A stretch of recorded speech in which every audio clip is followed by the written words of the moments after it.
বনবাসী, বনের রাজা সিংহ তোমাদের সবাইকে নিয়ে একটি সভার আয়োজন করেছেন এবং সেখানে তোমাদেরকে যাওয়ার জন্য নির্দেশ দিয়েছেন। আপনারা জানেন যে আমি এই জঙ্গলের রাজা, তাই এখন থেকে কেউ কাউকে অকারণে খাবেন না। আর কেউ যদি আমার কথা অমান্য করে তাহলে আমি তাকে কঠিন শাস্তি দিব।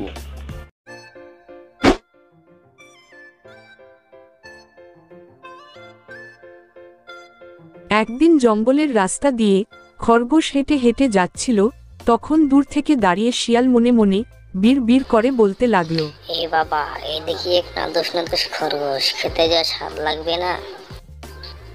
ভেবেই জিভে পানি চলে আসে। যেভাবেই হোক এই খরগোশটাকে খেতেই হবে। ওদিকে বেটা সিংহ বলে, কাউকে হত্যা করলে শাস্তি দেবে। শুধু বললেই হবে, যে করেই হোক এই খরগোশটাকে খেতেই হবে। এই বলে শিয়াল সঙ্গে সঙ্গে দৌড় দিল এবং খরগোশের সামনে গিয়ে দাঁড়ালো।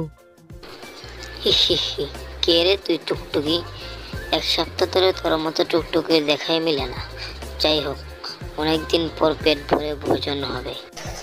আমাকে খেয়েও না শিয়াল ভাই, আমার বাসায় দুটো বাচ্চা আছে। আমাকে খেয়ে ফেললে তারা তো না খেতে পেয়ে মারা যাবে। আর তুমি রাজার কথা ভুলে গেলে। তোর বাচ্চা মারা যাবে তাতে কার কি আসে যাবে? তোর রাজার কথা বলছিস? তোর রাজার টাইম আছে? আমি এই জঙ্গলের রাজা, বুঝলি? এভাবে তাদের মধ্যে কথা কাটাকাটি চলতে লাগলো। তখন সে দিক দিয়ে ভাল্লুক যাচ্ছিল।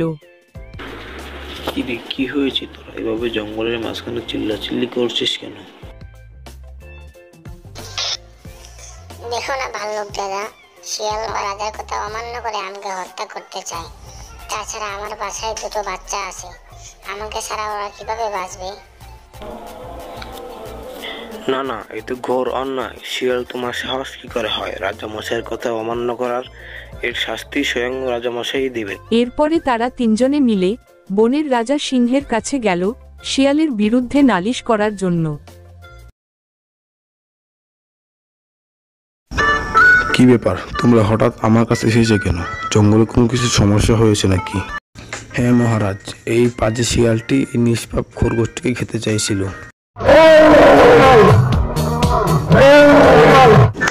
শিয়াল, তুই আমার আদেশ অমান্য করার সাহস পেলি কোথায়? এই মানে আমার ভুল হয়ে গেছে মহারাজ। এবারের মতো আমাকে ক্ষমা করে দিন, আর কখনো হবে না। না না, আমার কাছে কোনো ক্ষমা নেই। তোমরা তো আগে থেকেই জানো শিয়াল, তুমি এক সপ্তাহের ভিতরে জঙ্গল থেকে চলে যাবে, না হলে তোমাকে মৃত্যুদণ্ড দেওয়া হবে, বুঝলি? জয় মহারাজের জয়।